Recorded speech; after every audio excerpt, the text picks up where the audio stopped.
Welcome to another vlog of Shruti आणि बरंच काही. मी श्रुती तुम्हा सगळ्यांचं खूप खूप मनापासून स्वागत करते. आजचा व्लॉग स्पेशल हे आहे. आज आम्ही चाललेलो आहे गांधीजीचं म्युझियम बघायला. कारण आमची जी फ्लाईट आहे ती 4:30ची फ्लाईट आहे आणि आज आम्हाला एअरपोर्टवर लवकर जायचं आहे. कारण एअरपोर्टवरून आम्हाला मेसेज आलेला आहे ड्यू टू आजची आहे 14 ऑगस्ट आणि आज चेकिंग खूप जास्ती स्ट्रिक्ट होते. कारण तुम्हाला माहिती आहे उद्या आहे इंडिपेंडन्स डे, तर त्याच्यामुळे आजची जी चेकिंग आहे ती खूप जास्त स्ट्रिक्ट होते. सो त्यांनी स्ट्रिक्टली सांगितलेलं आहे की आजची चेकिंग स्ट्रिक्ट राहील, सो तुम्ही लवकर एअरपोर्टवर या. म्हणून आम्हाला लवकर जायचं आहे. आणि आता वाजलेले आहे 12 आणि गांधीजीचं म्युझियम इथनं फक्त अर्धा किलोमीटरवर आहे. तर म्हणून म्हटलं म्युझियम आपण बघून येऊ आणि मग नंतर आम्ही एअरपोर्ट जाऊ. सो असा आमचा आजचा ओरिजिनल प्लॅन आहे. सो आता गांधीजीच्या म्युझियममध्ये काय आहे हे बघू. अँड आजची जी मॉर्निंग होती ती अशी खूप जास्ती स्लो होती. कारण माहिती होतं आज जायचंच आहे. तर आज अशा कोणत्या प्लेसेस नव्हत्या जे एक्सप्लोअर करायचं आहे. बेसिकली मदुराईमध्ये एक्सप्लोअर करायला जास्त काही आहे नाही, टेम्पल्स सोडून, जे आम्ही काल मेन फिरलेलो होतं. आजची सकाळ म्हणून आरामात झाली. त्याच्यानंतर ब्रेकफास्ट वगैरे केला. अँड ब्रेकफास्ट वगैरे झाल्यानंतर माझा कालचा एक व्लॉग होता तो एडिट करायचा होता. तो एडिट करून मी अपलोड केलेला आहे. व्लॉग्स तुम्हाला माझ्या चॅनलवर दिसून जाईल. माझ्या पूर्ण ही जी पूर्ण ट्रिप आहे त्याची पूर्ण सिरीज तुम्हाला त्याच्यावर दिसून जाईल. सो तुम्ही डेफिनेटली नक्की बघा. जर सपोज तुम्ही साऊथ तामिळनाडू वगैरे प्लॅन करत असाल तर मी सगळ्या गोष्टी त्याच्यात कव्हर केलेल्या आहे. प्लस आता असं झालेलं आहे की ॲक्च्युअलमध्ये सामान खरंच खूप जास्ती झालं. आता सामान भरणं पॅक करणं सुरू आहे. तर आता सामान वगैरे पॅक करून आता आम्ही म्युझियम बघू. अँड तोपर्यंत सकाळच्या ब्रेकफास्टमध्ये काय आहे ते बघून घ्या. नंतर डिरेक्टली म्युझियममध्ये भेटू. इथे प्रॉपर फूड भेटणं म्हणजे खूप डिफिकल्ट आहे. सो आपल्यासाठी सेवियर असते इडली डोसा. अँड मी ते स्प्राउट्स वगैरे घेतले होते.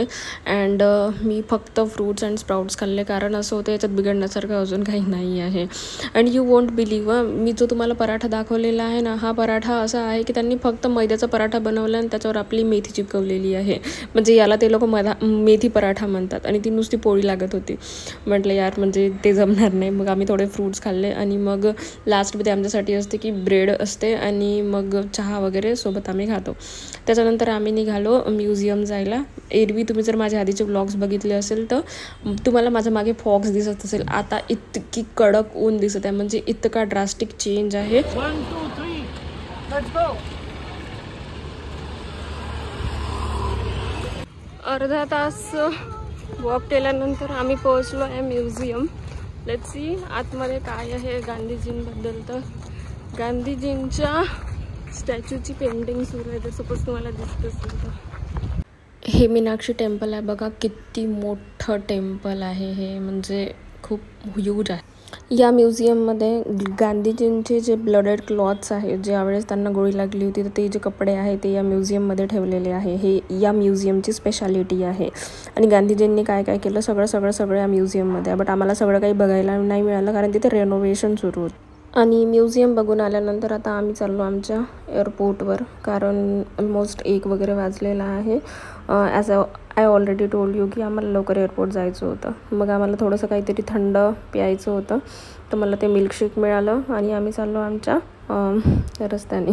So this is food court. And हे बघा त्यांच्यासोबत खेळतो. आणि आम्ही इथला जो लाऊंज होता तिथे आमचे कार्ड्स चालले नाही. सो आम्ही इथे थोडा फ्राईड राईस मागवला. आणि आमच्या फ्लाईटमध्ये पण जेवण इन्क्लुडेड आहे.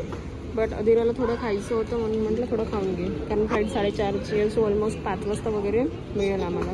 ते खूप जास्त स्ट्रिक्ट चेकिंग होत आहे ड्यू टू 14 ऑगस्ट. म्हणजे आम्हाला चेकिंग करायलाच ऑलमोस्ट 1 आवर लागला. आणि मग पुन्हा चेकिंग वगैरे. आणि कारण आम्ही लवकर येऊन गेलो होतो. मग आता इथे येऊन बसलेलो आहे. बिलकुल करायला काहीच नाही आहे. कारण म्हणजे खूप छोटंसं एअरपोर्ट आहे. तर शॉप्स वगैरे नाहीच्या बरोबर आहे. So we are waiting for our flight. यावेळेसचा जो माझा फ्लाईटचा जो एक्सपिरियन्स होता ना, म्हणजे मला स्वतःला म्हणजे मी खूप जास्त घाबरलेली होती. कारण असं झालं होतं की आम्हाला वारंवार इन्स्ट्रक्शन्स येत होत्या की तुम्ही तुमचे सीट बेल्ट्स बांधून राहा, कारण वेदर खराब होतं. कारण मुंबईचंही वेदर खराब होतं आणि तिथेही, आणि फ्लाईट आमची ऑलमोस्ट 2 अवर्सची होती. तर वारंवार इन्स्ट्रक्शन्स येत होत्या. इवन त्यांनी हॉट बेवरेजेस सर्व करणं पण बंद केलं होतं, म्हणजे असं वेदर होतं. तर यार म्हणजे मला खूपच भीती वाटत होती यावेळेस फ्लाईटमध्ये. मी म्हणजे रेग्युलर ट्रॅव्हलर आहे, म्हणजे आम्ही नेहमी ट्रॅव्हल करतो, बट याआधी असा कधी एक्सपिरियन्स म्हणजे मला आलेला नाही आहे. ड्यू टू, कारण आता फ्लाईट्सच्या खूप सगळ्या न्यूज वगैरे येत होत्या ना, त्याही गोष्टी माझ्या डोक्यात होत्या म्हणून. आणि हा जो व्ह्यू आहे ना मुंबईचा, बघून माझ्या जीवात जीव आला की आम्ही सुखरूप मुंबई पोहोचलो. So we are waiting for our bags on belt number 1. काल जो व्लॉग मी मदुरईमध्ये स्टार्ट केला होता, तो आज मी मुंबईमध्ये एंड करणार आहे. ॲक्च्युली असं झालं, आम्हाला घरी येता 8:30-9 वाजून गेले, कारण मुंबईचं ट्रॅफिक. जसे मुंबईमध्ये एंटर केलं 2 तास आम्हाला एअरपोर्टवरून घरी यायला वाजले. आणि मुंबईमध्ये खूप पाऊस होता, तर ट्रॅफिक जाम वगैरे खूप सगळं मिळालं. तर घरी आली. घरी आल्याबरोबर म्हणजे असं घरातलं वातावरण पाहून, कारण कपडे दिसत होते, कपडे धुवायचे होते मला, आणि पूर्ण जेवणाच्या वेळेवर आलं होतं. मला स्वयंपाक पण करायचा होता, घरातली साफसफाई पण दिसत होती. तर म्हणजे आय डोंट नो म्हणजे हा फोबिया आहे की काय आहे. मला ना घरात असा पसारा दिसला किंवा खराब दिसलं घर, तर माझं दुसरं कोणतं काहीच करायची इच्छा होत नाही. सगळ्यात पहिले मला घर साफ करायचं होतं. तर म्हणून मग मला कपडे वगैरे वॉशिंग मशीनमध्ये टाकायचे होते. घरातली साफसफाई झाली, स्वयंपाक झाला, सगळं झालं. असं करता करता खूप लेट झाला. तर म्हणून मी काही काल ब्लॉग एंड केलेला नाही. सो आज आहे इंडिपेंडन्स डे. तुम्हा सगळ्यांना इंडिपेंडन्स डेच्या खूप खूप शुभेच्छा. आज सकाळी बिस्गुरुकुलमध्ये एक ऑफर होता, तो जस्ट ऑफर मी शूट करत होती. तर म्हणून मग मी म्हटलं आज ब्लॉग पण एंड करून देते. तर असं आहे की माझी जी ट्रिप होती ना, बिलकुल 7 डेजची जी ट्रिप होती, म्हणजे खूप खूप खूप म्हणजे लॉट्स ऑफ मेमरीज, खूप छान होती. म्हणजे आम्ही आमच्या लग्नानंतर हनीमूनला गेलो होतो, तोच आमचा 7 डेजचा ट्रिप होती. म्हणजे त्याच्यानंतर म्हणजे मी गेली आहे, असं नाही की नाही गेलेली आहे, डेफिनेटली गेली आहे बाहेर फिरायला, बट हार्डली 2 नाही तर 3 दिवसाचा. म्हणजे यांनी ऑफिसमधनं एखादी ऑफ घेतला, म्हणजे फ्रायडे किंवा मंडे असा ऑफ घेतला, तर असं जातो आम्ही. म्हणजे तो 4 डेजचा वगैरे असते, त्याच्यात 1 दिवस जायला 1 दिवस यायला, तर 2 दिवस म्हणजे अशी आमची ट्रिप असते. बट इतकी लॉंग ट्रिप हीच होती. कारण यार 9 to 5 जॉबवाल्यांचं असंच असते, म्हणजे नाही पॉसिबल होत जाणं. आणि मग त्याच्यानंतर बाकी मग थोड्याशा सुट्ट्या वगैरे असल्या, म्हणजे लाईक दिवाळीच्या वगैरे सुट्ट्या असते किंवा क्रिसमसच्या वगैरे सुट्ट्या असते, अशा याच्यात आम्हाला घरी पण जायचं असते. तर मग शक्य नाही होत, बाहेर फिरायलाही जायचं आहे, घरीही जायचं आहे, फॅमिली पण मॅनेज करायची आहे. बट समटाईम्स ना वी नीड अ ब्रेक. तर म्हणून हा जो ब्रेक होता हा खूप जास्ती म्हणजे मच निडेड ब्रेक होता. ॲक्च्युली त्यांनी कंपनी स्विच केली आहे, तर म्हणून 2 याच्यात त्यांनी थोडा गॅप ठेवला आहे, म्हणून आम्हाला हा वेळ मिळाला. आणि अदितीच्या स्कूलमध्येही फक्त प्रॅक्टिस सुरू होती याची 15 ऑगस्टची, म्हणून तिच्याही स्कूलमध्ये जास्ती काही स्टडी वगैरे नव्हती, म्हणून एकदम फुल्ली आम्ही आमचे वेकेशन्स एन्जॉय करू शकलो. अँड यू वॉन्ट बिलीव्ह, ह्या पूर्ण पिरियडमध्ये मी 46,000 रुपीजची जी अर्निंग आहे ती जनरेट केलेली आहे. म्हणजे I am very very very blessed of this platform. म्हणजे एक जी हाऊसवाईफ होती ना, जी तिचं करिअर सोडून just because of her home and मुलीसाठी घरी बसली होती ना, तिचं करिअर रिस्टार्ट करण्याची जी हिंमत आहे ना, मला या प्लॅटफॉर्ममुळे मिळाली आहे. And I am really very blessed. म्हणजे अजून मी काहीही बोलू नाही शकत, कारण की म्हणजे एखादी आय एम ओव्हरव्हेल्ड लिटरली.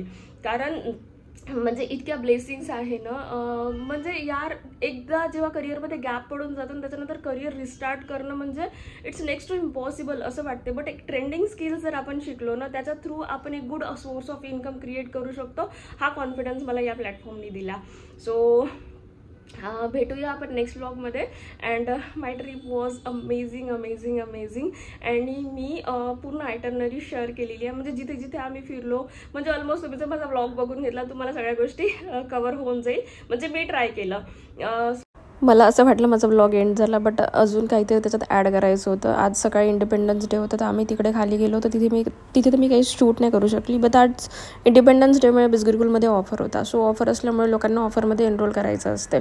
सो तुम्हाला मी आजची जी लाईव्ह अर्निंग आहे ती दाखवून देते. माझी जी सिंगल डेची अर्निंग आहे ती 7,000 रुपीज आहे ऑन 15 ऑगस्ट. जसं की मी तुम्हाला दाखवलं होतं की 46,000 माझी ट्रॅव्हलिंगच्या वेळेसची अर्निंग होती, त्याच्यात प्लस 7,000 रुपीज ॲड झाले आजचे.